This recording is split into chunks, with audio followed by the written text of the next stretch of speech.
Hello Unlimited friends, it's Zara back again with Q&A about law of attraction and its application to our lives. This question was submitted by Nicholas by email, and the same question was also posted on my YouTube channel, and I forget by whom, but I will find it for sure later on. And the question is about animals and kindness to animals. So let me read Nicholas's question. He says, animals have to eat, but they mostly eat meat or chicken. So it's like you have to take a life from an animal in order to feed your cat or dog or other pet. And that brings me down the emotional scale. Okay, so that was Nicholas's question. And then on my YouTube channel, when I was talking about hurting the planet, user CT9JK posted, how about the animals that are being tested for these products that we use? Can't imagine how many animals have suffered and died for these horrible things. All right.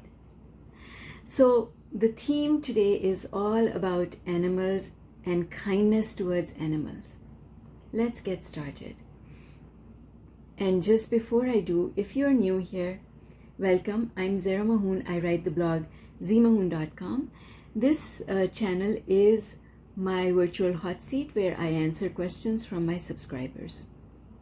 If you have a question about the law of attraction, you can send it to me through my website zmahoon.com, or you can post it below and I will pick it up and respond to it in due course of time. If you want to find out more about my work, I am a coach. I have been teaching law of attraction for the past 15 years, and I've written 18 books on the subject of law of attraction. You can find out a lot more information about what I do at my website zmahoon.com. Let's get started. So, let me first talk about Nicholas's question, which was, animals eat other animals. And so I feel bad feeding my pets because another animal has to give its life in order for food to be prepared for my pets. And I hear you, Nicholas, because I have a dog and I have 2 cats. And yes, they eat primarily meat. Here's what you need to understand, sweetheart. I'm hoping that this will really, really help you. Animals don't have the same emotional response to things as humans do, number 1. Number 2, you know how we humans, we look for our life purpose? The life purpose of an animal is to procreate and to play in the dance of nature. And the dance of nature is give and take, give and take, give and take. Animals come into the world knowing that they will have other animals running after them. They accept that as their way of life. They come in knowing that that is what will happen. And they are happy to play a role in the dance that is being orchestrated on planet Earth. Because it is all source. The energy of every animal is the energy of source. You are the energy of source. And so it is like me, it's almost like I am taking this, which is part of me, and I'm taking it back. It is part of me. And so animals don't feel that they are losing anything. First of all, when they make their transition through death, they don't think that they are losing anything. And they know that this is how the dance of nature is played. And they're all in on it. They know this is going to happen. So one of the things that I teach in my private coaching program, the Unlimited 365, is that the emotional scale of humans is from here, from love all the way down to despair. The emotional scale of animals does not go down to despair. It stops right over here. Animals don't worry about anything because they trust. So animals don't hold on to grudges. Animals are forgiving because they don't even feel those lower emotions. They don't feel those lower emotions at all. So they can get, if they are cornered, they can get angry, but they don't hold on to the anger like humans do. They don't hold on to revenge. They stay pretty much in the top half of the emotional scale. And then plants don't even come down here. Plants are just over here in the vortex all the time, always reaching for the sun, always hopeful, always happy and satisfied. And so the thing is, if you are in a place high on the emotional scale, there is no feeling of loss. There is no thinking, and that whole division of consciousness into your inner being and your mind, that does not happen for animals and for plants. It doesn't happen for plants at all because they are always in the vortex. And it does happen for animals because they are thinking about certain things that they need to do, but not to the extent of humans. They don't have a full emotional scale.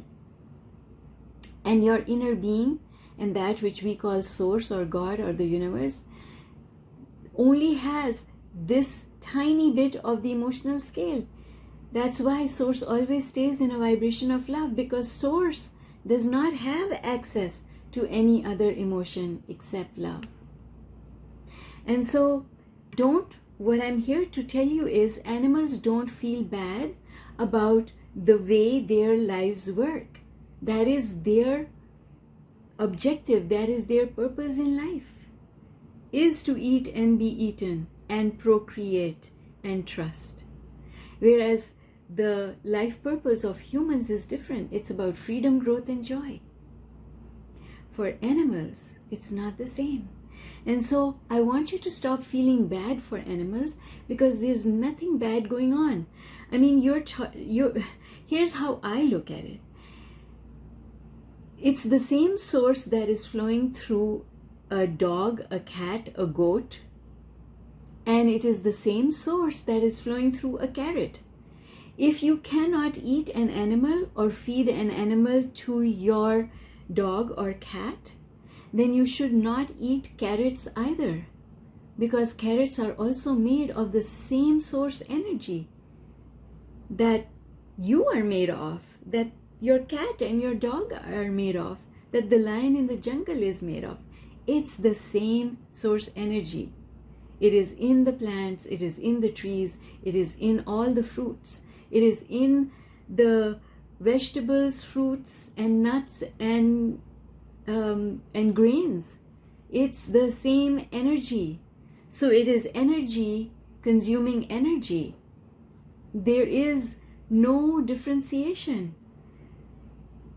And so if you think that you and your pets should not eat meat, then you should also not eat carrots or potatoes or any other vegetable, because you are consuming source energy, whether you're eating beef or you're eating a carrot. So stop eating completely, because the process of eating means that you are going to consume source energy. And that's just the way this 3D reality, this universe is made. So stop feeling guilty about it. Now, when it comes to animal testing, which was the other part of the question, I think this video is long enough, and so I am going to answer the question about animal testing in another video.